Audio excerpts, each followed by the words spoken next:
जय हिंद साथियों, जिन्होंने अभी तक कैंटीन कार्ड केपी नहीं बनाए हैं तो हमारे स्टेप बाय स्टेप जो हम बता रहे हैं उसको फॉलो कीजिए और अपने मोबाइल से अपना कैंटीन कार्ड खुद ही से ही बनाएं। अगर आपको नहीं बनाने आता है तो आप हमसे संपर्क करें, आपका मैं सॉल्यूशन दूर कर दूंगा। सबसे पहले आपको गूगल में जाना है। गूगल में जाके केपी असिस्टेंट लिखना है, वहाँ सर्च करना है, उसका डैशबोर्ड खुलेगा। डैशबोर्ड खुलने के बाद से आपको आएगा न्यू कंज्यूमर रजिस्ट्रेशन, और जो पहले से बना लिए हैं उनके लिए ऊपर में न्यू लॉगिन करके आएगा। सबसे पहले जैसे न्यू कंज्यूमर का खोलिएगा तो आपका आएगा पर्सनल इन्फॉर्मेशन। पर्सनल इन्फॉर्मेशन में full name, first name, middle name और लास्ट नेम। उसके बाद आप अपने पिताजी का नाम डालिएगा जो पैन कार्ड में है। उसके बाद mobile number, email ID, date of birth, PAN, serving status यानी आप नौकरी में हैं या रिटायर कर गए हैं या वॉलंटियर सेवा ले चुके हैं। उसके बाद आपका आएगा यहाँ रेजिमेंटल आईडी, यानी कि जो एम्प्लॉई आईडी है वो आपका एम्प्लॉई आईडी वहाँ डाला जाएगा। एम्प्लॉई आईडी डालने के बाद जैसे ही आगे बढ़िएगा, नेक्स्ट कीजिएगा तो आएगा वेरीफाई एंड कॉन्टैक्ट का ऑप्शन। उसमें आपके मोबाइल नंबर पर और ईमेल आईडी पर कैप्चा कोड की तरह कोड जाएगा, और कोड को क्या करना है वहाँ से कॉपी करके पेस्ट कर लीजिए और ग्रीन कलर का वेरीफाई कर दिखाई देगा, वहाँ पे वेरीफाई करके और नीचे में अपना पासवर्ड जनरेट कर लीजिए। इंटर पासवर्ड और कन्फर्म पासवर्ड, यानी कि दोनों में सेम पासवर्ड रहेगा। जैसे ही नेक्स्ट कीजिएगा एडिशनल इन्फॉर्मेशन आएगा, serving, regimental number, PAN number, date of birth, ये सभी ग्रीन कलर में आपको दिखाई देंगे। उसके बाद अपना जेंडर में मेल या फीमेल या थर्ड जेंडर जो आप हैं वो डाल सकते हैं।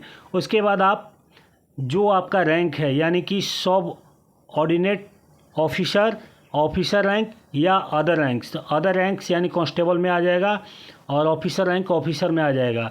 उसके बाद सर्विस ब्रांच यानी कि किस पुलिस में है, बिहार पुलिस में है, झारखंड पुलिस में है या सीआरपीएफ में है, बीएसएफ में, सीआईएसएफ में, उसको डालना है। आपको अपना पूरा पता डालना है, जो जहाँ से बिलोंग कर रहे हैं वहाँ का पूरा पता डालिए।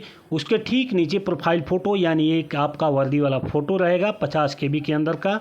उसके ठीक बगल में अपलोड डॉक्यूमेंट में HRMS एम्प्लॉय डिटेल और आइडेंटिटी प्रूफ, जो आपका विभागीय आइडेंटिटी प्रूफ है, जैसा कि मैंने ब्लर करके दिखा रहा हूँ। HRMS की छाया प्रति और आइडेंटिटी प्रूफ की छाया प्रति दोनों एक में करके, दोनों एक साथ अटैच करके अपलोड करना है, नहीं तो आपका फॉर्म रिजेक्ट हो जाएगा। आप अपने अकाउंट सेक्शन से निकलवा सकते हैं या खुद से भी आप अपने HRMS पोर्टल पे जाके निकाल के अपलोड कर सकते हैं। आपको दाहिने साइड में जो दिख रहा है RUA dependent of A serving member, यानी आप किसी सैन्य कर्मी के आश्रित हैं, अगर हैं तो यस, नहीं है तो नो करना है। फिर उसके ठीक नीचे आएगा कि क्या आपके परिवार में कोई आश्रित सदस्य है, अगर है तो यस करना है, नहीं तो नो करना है। अगर है तो उसका आधार कार्ड का नंबर और नाम चाहिए, वहाँ उसको भरना है।